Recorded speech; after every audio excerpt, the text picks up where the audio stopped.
नमस्कार दोस्तों, स्वागत है आप सभी का अपने YouTube चैनल परफेक्ट स्ट्रेटेजीज में। दोस्तों आज हम लोग प्रैक्टिस सेट करने वाले हैं आरआरबी एनटीपीसी और ग्रुप डी का समान अध्ययन का प्रैक्टिस सेट, जो कि प्रैक्टिस सेट नंबर 16 होगा। इससे पहले दोस्तों हम लोग 15 प्रैक्टिस सेट कर चुके हैं। अगर उसे आपने नहीं देखे हैं तो मेरे प्लेलिस्ट में जाकर उसे देख सकते हैं। दोस्तों इसमें हम लोग 40 क्वेश्चन का डिस्कशन करने वाले हैं। दोस्तों यह प्रैक्टिस सेट जो हम लेकर आए हैं यह आपको एसके झा सर के बुक से लेकर आए हैं। इसमें हम लोग जीके जीएस, करंट अफेयर्स और सामान्य ज्ञान का क्वेश्चन को देखेंगे, जो कि इसमें क्वेश्चन जो दिया हुआ है वो प्रीवियस ईयर का भी क्वेश्चन है। दोस्तों आपसे एक रिक्वेस्ट है कि अभी तक आप हमारे चैनल को सब्सक्राइब नहीं किए हैं तो प्लीज़ से सब्सक्राइब कर लें और इसे ज़्यादा से ज़्यादा लाइक करें, दोस्तों में शेयर करें, फेसबुक, व्हाट्सअप, टेलीग्राम के माध्यम से, और बेल आइकन का बटन दबाना ना भूलें, क्योंकि जो भी मैं वीडियो डालूंगा उसका नोटिफिकेशन आपको पहले प्राप्त होगा। और दोस्तों अगर आपको इसका पीडीएफ चाहिए तो डिस्क्रिप्शन में हम टेलीग्राम का लिंक दे दिए हैं, आप लोग जाकर के वहाँ से प्राप्त कर सकते हैं। और दोस्तों कोशिश कीजिएगा कि आप पूरा वीडियो को देखें। तो चलिए दोस्तों स्टार्ट करते हैं आज का प्रैक्टिस सेट। आज का पहला क्वेश्चन हो जाएगा, कह रहा है कि चंद्रगुप्त द्वितीय ने गुप्त साम्राज्य का विस्तार गुजरात तक कब कर लिया था। एक का राइट आंसर हो जाएगा ऑप्शन नंबर डी, यानी कि 390 ईस्वी तक कर लिया था। चंद्रगुप्त द्वितीय जो थे 375 से 414 ईस्वी तक इनका काल था और गुप्त वंश का सबसे महानतम शासक था, जिसे विक्रमादित्य के नाम से भी जाना जाता है। और इसने गुजरात के क्षेत्र पर लगभग 400 वर्ष से शासन करने वाला शक शासक राजा रुद्र सिंह तृतीय को 388 ईस्वी में पराजित कर दिया। और इस विजय के उपलक्ष्य में चांदी का सिक्का रूपक के नाम से चलाया। और चंद्रगुप्त द्वितीय के बारे में जानकारी दिल्ली के मेहरौली का लौह स्तंभ से मिलती है। नेक्स्ट देख लेते हैं। क्वेश्चन नंबर 2 में आपको कह रहा है कि इंडियन नेशनल आर्मी का गठन किसके द्वारा किया गया था। 2 का राइट आंसर हो जाएगा ऑप्शन नंबर ए, यानी कि मोहन सिंह के द्वारा। 1942 में आज़ाद हिंद फौज का गठन कैप्टन मोहन सिंह जापान में किए और आरंभ में इस फौज में जापान द्वारा युद्ध बंदी बना लिए गए और भारतीय सैनिकों को लिया गया था। और 1943 में सुभाष चंद्र बोस आज़ाद हिंद फौज का पुनर्गठन करते हुए सिंगापुर में इसका नेतृत्व को स्वीकार किए और सिंगापुर में ही आज़ाद हिंद सरकार का गठन किए। नेक्स्ट देख लेते हैं। क्वेश्चन नंबर 3 में कह रहा है कि किस तिथि को संविधान दिवस के रूप में मनाया जाता है। 3 का राइट आंसर हो जाएगा ऑप्शन नंबर ए, यानी कि 26 नवंबर को। 26 नवंबर 1949 को भारतीय संविधान बनकर तैयार हुआ और संविधान सभा ने उसे अपना इसी कारण प्रतिवर्ष 26 नवंबर को संविधान दिवस के रूप में मनाया जाता है। नेक्स्ट देख लेते हैं। क्वेश्चन नंबर आपका 4 में कह रहा है कि भारत के प्रथम मुस्लिम राष्ट्रपति कौन थे।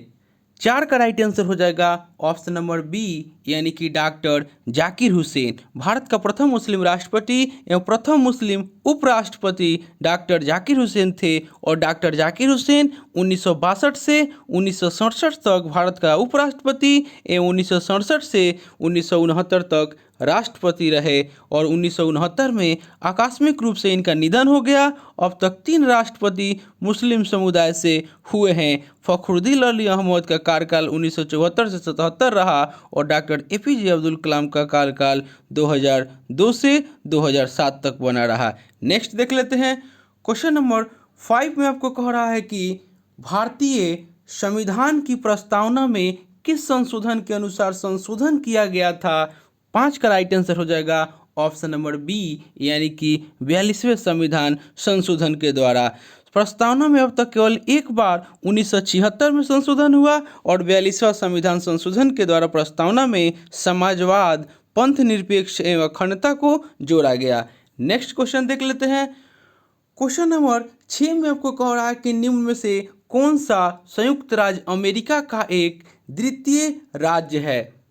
6 का राइट आंसर हो जाएगा ऑप्शन नंबर डी, यानी कि हवाई द्वीप समूह। प्रशांत महासागर का हवाई द्वीप यूएसए के अधिकार क्षेत्र में आता है और यह यूएसए का सबसे बड़ा द्वीप है। इसका क्षेत्रफल 10,430 वर्ग किलोमीटर है और यह यूएसए का अकेला प्रांत है जो पूरी तरह द्वीप है। नेक्स्ट क्वेश्चन देख लेते हैं, यानी कि 6 का राइट आंसर ऑप्शन डी हो जाएगा। क्वेश्चन नंबर 7 में आपको कह रहा है कि निम्नलिखित में से कौन सी नदी सप्त सिंधु क्षेत्र में फैल जाती है और बाद में सूख जाती है। 7 का राइट आंसर हो जाएगा ऑप्शन नंबर डी, यानी कि सरस्वती। वैदिक काल की सप्तसिंधु क्षेत्र की नदी में सरस्वती एक मुख्य नदी थी जो वर्तमान में सूख चुकी है और सरस्वती नदी हरियाणा राजस्थान से बहते हुए अरब सागर में मिल जाती थी, लेकिन राजस्थान के थार मरुस्थल में वह सूख चुकी है। नेक्स्ट देख लेते हैं, क्वेश्चन नंबर 8 में आपको कह रहा है कि गोल्डन फाइबर के रूप में किसे जाना जाता है। 8 का राइट आंसर हो जाएगा ऑप्शन नंबर सी, यानी कि जूट को। भारत का गोल्डन फाइबर जूट को कहा जाता है और जूट, पटसन और इसी प्रकार के पौधे के फाइबर हैं। इससे के रेशे बोरे, दरी, तंबू, तिरपाल आदि का कोटी का कपड़ा, पैराशूट तथा कागज बनाने के काम में आता है। नेक्स्ट देख लेते हैं, क्वेश्चन नंबर 9 में कह रहा है कि IISCO बर्नपुर डैश में स्थित एक स्टील प्लांट है।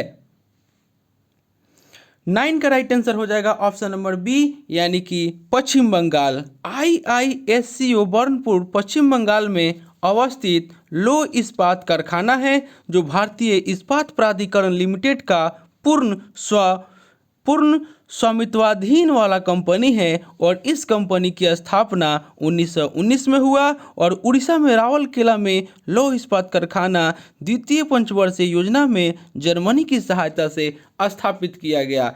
नेक्स्ट क्वेश्चन देख लेते हैं, क्वेश्चन नंबर 10 में आपको कह रहा है कि डैश लोग छोटा नागपुर पठार, बंगाल और बिहार के कुछ हिस्सों में बसे हुए थे। उन्होंने मुख्य तौर पर शिकारी समूह के रूप में जीवन व्यतीत किया था। तो 10 का राइट आंसर हो जाएगा ऑप्शन नंबर बी, यानी कि संथाल। संथाल जनजाति छोटा नागपुर का पठार के अलावा संपूर्ण झारखंड, पश्चिम बंगाल एवं उड़ीसा में पाया जाता है और संथाल जनजाति की मुख्य भाषा को संथाली कहा जाता है। नेक्स्ट देख लेते हैं, क्वेश्चन नंबर 11 में आपको कह रहा है कि अर्थशास्त्र में NDP का पूर्ण रूप क्या है। 11 का राइट आंसर हो जाएगा ऑप्शन नंबर बी, यानी कि net domestic products. Net domestic product यानी कि निवल देशीय उत्पाद किसी देश की सकल घरेलू उत्पाद में से उस देश की पूंजी वस्तुओं पर मूल्यह्रास को घटाने पर निवल देशीय उत्पाद प्राप्त होता है, जहां मूल्यह्रास से तात्पर्य उत्पादक गतिविधियों में उपयोग के दौरान टूट फूट के कारण हुए अचल पूंजी को अवमूल्यन से है। नेक्स्ट देख लेते हैं, क्वेश्चन नंबर 12 में आपको कह रहा है कि छोटा कर देते हैं।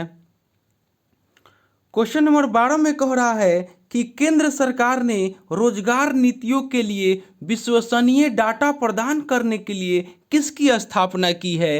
12 का राइट आंसर हो जाएगा ऑप्शन नंबर डी, यानी कि अरविंद पनगड़िया समिति। अरविंद पनगड़िया जो नीति आयोग का प्रथम उपाध्यक्ष 2015 में बनाए गए थे, इसके नेतृत्व में भारत सरकार ने रोजगार नीतियों के लिए विश्वसनीय डाटा तैयार करने हेतु सुझाव देने वाली टास्क फोर्स का गठन किया था और आपको अंक जो 3 दिया हुआ है अब तक सरकार की प्राथमिकता नहीं बन सकी है।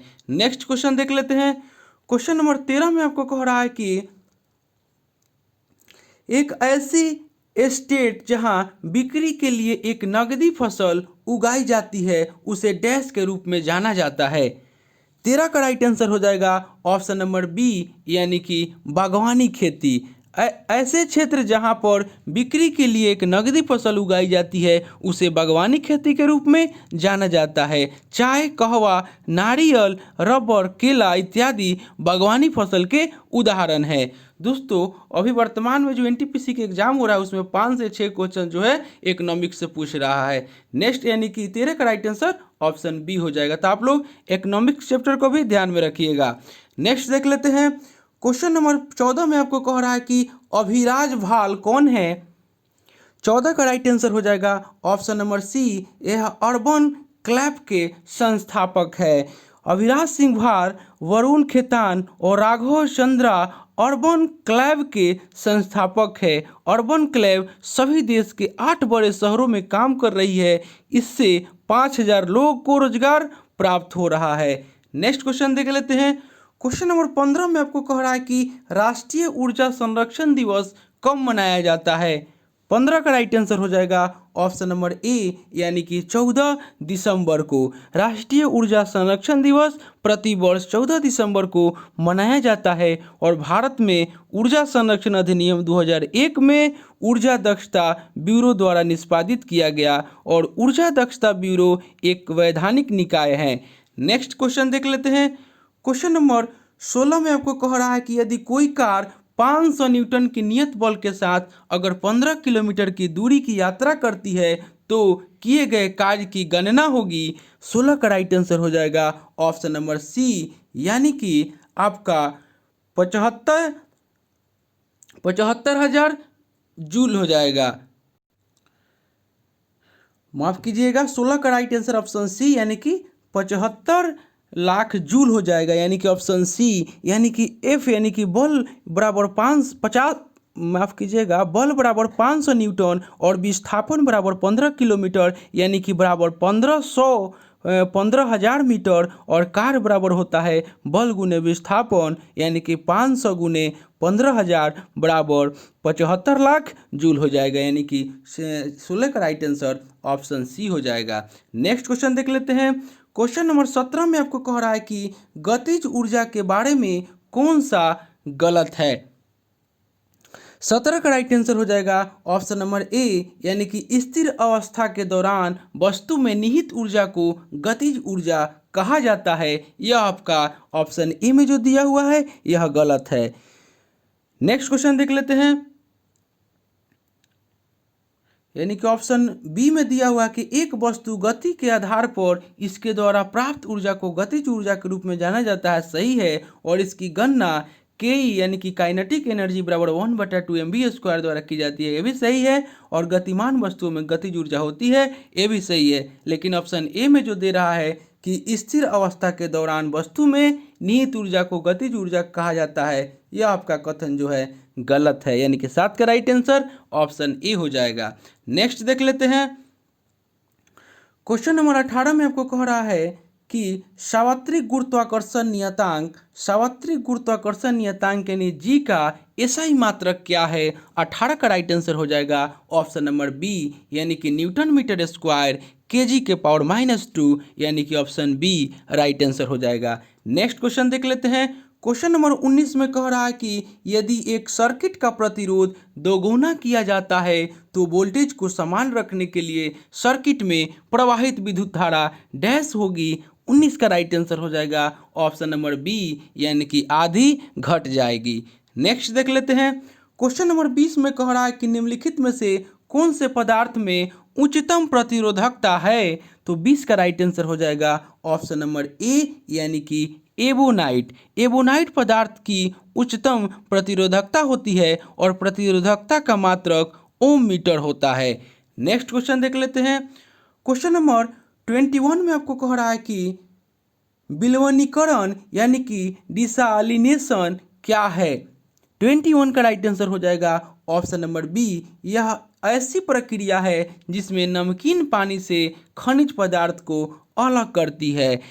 विलवनीकरण या डिसैलिनेशन एक ऐसी प्रक्रिया है जिसमें नमकीन पानी से खनिज पदार्थ को अलग किया जाता है और खारे पानी को मोटे पानी में बदलने के लिए विलवनीकरण कहलाती है। नेक्स्ट देख लेते हैं, यानी कि 21 का राइट आंसर ऑप्शन बी हो जाएगा। क्वेश्चन नंबर 22 में आपको कह रहा है कि सभी एसिड के लिए आम तत्व है। 22 का राइट आंसर हो जाएगा ऑप्शन नंबर डी, यानी कि हाइड्रोजन। सभी अम्लों के लिए आम तत्व हाइड्रोजन है और वे पदार्थ जो अपने जलीय विलयन में हाइड्रोजन के धनायन उत्पन्न करते हैं अम्ल कहलाते हैं। नेक्स्ट क्वेश्चन देख लेते हैं। क्वेश्चन नंबर आपका 23 में कह रहा है कि क्लोरोफ्लोरोकार्बन इनमें से उपयोग नहीं होता है। तो 23 का राइट आंसर हो जाएगा ऑप्शन नंबर बी, यानी कि मिक्सर और चक्की। क्लोरोफ्लोरोकार्बन प्रयोग नहीं होता है मिक्सर और चक्की में। मीथेन और एथेन के क्लोरोफ्लोरो उपयुक्त फ्रियोन कहलाते हैं और फ्रियोन को क्लोरोफ्लोरोकार्बन भी कहते हैं। और CFC का उपयोग पैकिंग सामग्री, प्रशीतन और वातानुकूलन में किया जाता है। और CFC ओजोन परत के क्षरण में भी महत्वपूर्ण भूमिका अदा करता है। नेक्स्ट देख लेते हैं। क्वेश्चन नंबर 24 में कह रहा है कि एल्कोहल में क्या होता है। 24 का राइट आंसर हो जाएगा option number B, carbon, hydrogen और ऑक्सीजन। एल्कोहल में कार्बन, हाइड्रोजन, ऑक्सीजन होता है। और एथिल एल्कोहल या एथेनॉल को एल्कोहल कहते हैं और एल्कोहल को स्पिरिट ऑफ वाइन भी कहा जाता है। नेक्स्ट क्वेश्चन देख लेते हैं। क्वेश्चन नंबर 25 में कह रहा है कि ऑन्कोलॉजी किस बीमारी के उपचार से जुड़ा है। 25 का राइट आंसर हो जाएगा ऑप्शन नंबर सी, यानी कि यह कैंसर के उपचार से जुड़ा है। नेक्स्ट क्वेश्चन देख लेते हैं। क्वेश्चन नंबर 26 में कह रहा है कि एक मादा युग्मक में डैश क्रोमोजोम होते हैं। 26 का राइट आंसर हो जाएगा ऑप्शन नंबर बी, यानी कि 23 क्रोमोजोम होते हैं। एक मादा युग्मक में 23 जोड़ी गुणसूत्र होते हैं और 22 गुणसूत्र नर और मादा दोनों में समान होते हैं और समान गुणसूत्रों को समजात गुणसूत्र कहते हैं। और 23वें जोड़े के गुणसूत्र स्त्री और पुरुष में समान नहीं होते, जिन्हें विषमजात गुणसूत्र कहते हैं। और मानव में गुणसूत्रों की संख्या 46 यानी कि 23 जोड़ी होती है। नेक्स्ट क्वेश्चन देख लेते हैं। क्वेश्चन नंबर 27 में कह रहा है कि आनुवंशिकता के नियम किसने प्रस्तावित किए थे। तो 27 का राइट आंसर हो जाएगा ऑप्शन नंबर सी, यानी कि ग्रेगर मेंडल ने। आनुवंशिकता के नियम का प्रतिपादन ग्रेगर मेंडल ने किया था और ग्रेगर मेंडल को आनुवंशिकी का पिता कहा जाता है। और आनुवंशिकता पीढ़ी दर पीढ़ी संचारित होने वाला लक्षण है और आनुवंशिकी संबंधी प्रयोग के लिए मेंडल ने मटर पौधे को चुना था। नेक्स्ट क्वेश्चन देख लेते हैं। क्वेश्चन नंबर 28 में आपको कह रहा है कि कार्ल लिनियस को किस रूप में जाना जाता है। 28 का राइट आंसर हो जाएगा ऑप्शन नंबर ए, यानी कि father of taxonomy. Karl Linnaeus को वर्गीकरण का पिता के रूप में जाना जाता है और कार्ल लिनियस ने ही जीवों के द्विनाम पद्धति को प्रचलित किया था। नेक्स्ट देख लेते हैं। क्वेश्चन नंबर 29 में कह रहा है कि डिम्ब के साथ शुक्राणु का निषेचन डैश होता है। 29 का राइट आंसर हो जाएगा ऑप्शन नंबर सी, यानी कि फैलोपियन ट्यूब में। डिम्ब के साथ शुक्राणु का निषेचन फैलोपियन ट्यूब में होता है और नर में शुक्राणु और मादा में अंडाणु का निर्माण होता है। और गर्भाशय का मुख्य कार्य निषेचित अंडाणु को भ्रूण में परिवर्तित होने तथा इसके विकास के लिए साधन प्रदान करना है। और गर्भाशय के निचले संकरे भाग को ग्रीवा या गर्भाशय ग्रीवा कहते हैं। नेक्स्ट क्वेश्चन देख लेते हैं। क्वेश्चन नंबर 30 में आपको कह रहा है कि 1 गीगाबाइट दशमलव में इसका मान क्या होगा। 30 का राइट आंसर हो जाएगा ऑप्शन नंबर सी, यानी कि 1000 के पावर 3 बाइट्स। 1 गीगाबाइट बराबर 1000 के पावर 3 बाइट्स होता है और 1 बाइट बराबर 8 बीट होता है और 1 निबल बराबर 4 बीट और 1 किलोबाइट बराबर 10 से 24 बाइट होता है। नेक्स्ट क्वेश्चन देख लेते हैं। क्वेश्चन नंबर 31 में आपको कह रहा है कि उस वस्तु का द्रव्यमान क्या होगा जिसका भार पृथ्वी पर 31 में कह रहा है कि उस वस्तु का द्रव्यमान क्या होगा जिसका भार पृथ्वी पर 196 न्यूटन है, यानी कि जी का मान 9.1 मीटर सेकेंड के पावर -2 दिया हुआ है, यानी कि 31 का राइट आंसर हो जाएगा ऑप्शन नंबर बी, यानी कि 20 kg। पृथ्वी पर वस्तु का भार यानी कि W बराबर 196 न्यूटन और पृथ्वी का गुरुत्वीय त्वरण G बराबर 9.8 मीटर सेकेंड के पावर -2 और वस्तु का द्रव्यमान M निकालना है तो W बराबर M गुने G, यानी कि M बराबर W/G हो जाएगा। इसी से फॉर्मूला से आपका इसका आंसर आ जाएगा, यानी कि 31 का राइट आंसर हो जाएगा ऑप्शन नंबर बी, यानी कि 20 kg। नेक्स्ट क्वेश्चन देख लेते हैं। क्वेश्चन नंबर 32 में कह रहा है कि हाल ही में किस शहर को दूसरे विश्व युद्ध की पहली हेरिटेज सिटी के रूप में घोषित किया गया है। 32 का राइट आंसर हो जाएगा ऑप्शन नंबर ए, यानी कि विल्मिंगटन सिटी। द्वितीय विश्व युद्ध के अंत की 75वीं वर्षगांठ के अवसर पर 2 सितंबर 2020 को अमेरिकी राष्ट्रपति डोनाल्ड ट्रंप के द्वारा उत्तरी अमेरिका में स्थित विल्मिंगटन सिटी को द्वितीय विश्व युद्ध की पहली हेरिटेज सिटी के रूप में घोषित किया गया है, यानी कि 32 का राइट आंसर ऑप्शन ए हो जाएगा। नेक्स्ट क्वेश्चन देख लेते हैं। क्वेश्चन नंबर 33 में कह रहा है कि आयुष संजीवनी एप्लीकेशन की शुरुआत किस मंत्रालय के द्वारा की गई है? तो 33 का राइट आंसर हो जाएगा ऑप्शन नंबर ई, यानी कि आयुष मंत्रालय के द्वारा की गई है। नेक्स्ट क्वेश्चन देख लेते हैं। क्वेश्चन नंबर 34 में आपको कह रहा है कि प्रवासी राहत मित्र नामक मोबाइल ऐप किस राज्य से संबंधित है? तो 34 का राइट आंसर हो जाएगा ऑप्शन नंबर डी, यानी कि उत्तर प्रदेश राज्य से संबंधित है। हाल ही में 8 मई 2020 को उत्तर प्रदेश सरकार द्वारा प्रवासी राहत मित्र नामक मोबाइल ऐप लॉन्च किया गया है और इस मोबाइल ऐप के माध्यम से प्रवासी मजदूरों को राज्य की सभी योजनाओं का लाभ मिल पाएगा, यानी कि 34 का राइट आंसर ऑप्शन डी हो जाएगा।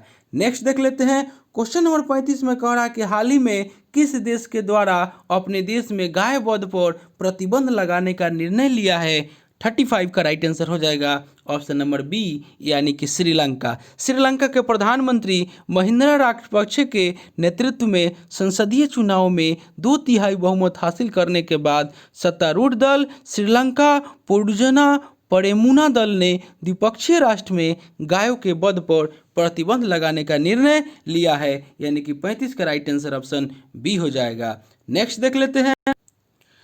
क्वेश्चन नंबर 36 में आपको कह रहा है कि भारतीय संविधान की किस सूची के अंतर्गत जनजातीय अधिकारों की रक्षा का प्रावधान किया गया है? तो 36 का राइट आंसर हो जाएगा ऑप्शन नंबर सी, यानी कि अनुसूची 6।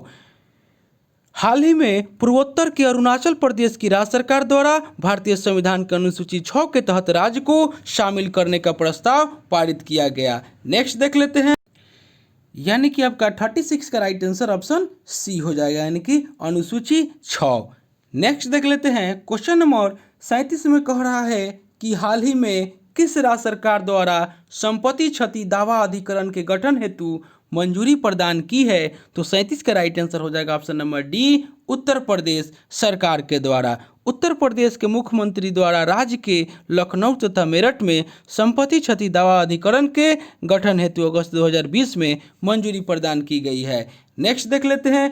क्वेश्चन नंबर 38 में कह रहा है कि ट्रैफिक सिग्नल पर महिला का प्रतीक चिन्ह लगाने वाला भारत का प्रथम शहर कौन सा है? 38 का राइट आंसर हो जाएगा ऑप्शन नंबर डी, यानी कि मुंबई महाराष्ट्र। बृहद मुंबई महानगर पालिका यानी कि बीएमसी के द्वारा लैंगिक समानता को बढ़ावा देने के लिए मुंबई के दादर में एक ट्रैफिक सिग्नल पर महिला की आकृति लगाई गई है। नेक्स्ट क्वेश्चन देख लेते हैं। क्वेश्चन नंबर 39 में कह रहा है कि मधु बाबू पेंशन योजना किस राज्य से संबंधित है? 39 का राइट आंसर हो जाएगा ऑप्शन नंबर डी, यानी कि उड़ीसा राज्य से। उड़ीसा राज्य सरकार के राज्य में रहने वाले ट्रांसजेंडर समुदाय के सभी सदस्यों को मधु बाबू पेंशन योजना में शामिल करने का ऐतिहासिक निर्णय किया है और इस निर्णय के क्रियान्वयन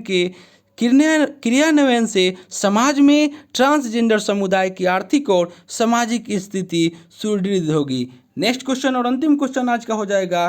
कह रहा है कि वार्षिक तपेदिक रिपोर्ट 2020 किस मंत्रालय के द्वारा जारी की गई है? 40 का राइट आंसर हो जाएगा ऑप्शन नंबर डी, यानी कि स्वास्थ्य एवं परिवार कल्याण मंत्रालय। स्वास्थ्य मंत्रालय द्वारा वर्ष 2020 के लिए वार्षिक तपेदिक रिपोर्ट 2020 जारी की गई है और इस रिपोर्ट के अनुसार तपेदिक के कुल मामलों में सर्वाधिक मामले 20% मामले केवल उत्तर प्रदेश के हैं। तो दोस्तों यह प्रैक्टिस सेट जो हम लेकर आए थे आपको आरआरबी, एनटीपीसी और ग्रुप डी का समान अध्ययन का प्रैक्टिस सेट, जो कि प्रैक्टिस सेट नंबर 16 था। इससे पहले दोस्तों हम लोग प्रैक्टिस सेट 15 कर चुके हैं। अगर उसे आपने नहीं देखे हैं तो मेरे प्लेलिस्ट में जाकर उसे देख सकते हैं। दोस्तों आपसे एक रिक्वेस्ट है कि अभी तक आप हमारे चैनल को सब्सक्राइब नहीं किए हैं तो प्लीज़ इसे सब्सक्राइब कर लें, इसे ज़्यादा से ज़्यादा लाइक करें, दोस्तों में शेयर करें फेसबुक, व्हाट्सअप, टेलीग्राम के माध्यम से और बेल आइकन का बटन दबाना ना भूलें, क्योंकि जो भी मैं वीडियो डालूंगा उसका नोटिफिकेशन आपको पहले प्राप्त होगा। दोस्तों आप लोग कोशिश कीजिएगा कि आप पूरा वीडियो को देखें। दोस्तों अगर आपको इसका PDF चाहिए तो डिस्क्रिप्शन में हम टेलीग्राम का लिंक दे दिए हैं, आप लोग जा करके वहाँ से प्राप्त कर सकते हैं। तो चलिए दोस्तों मिलते हैं नेक्स्ट वीडियो में, तब तक के लिए धन्यवाद।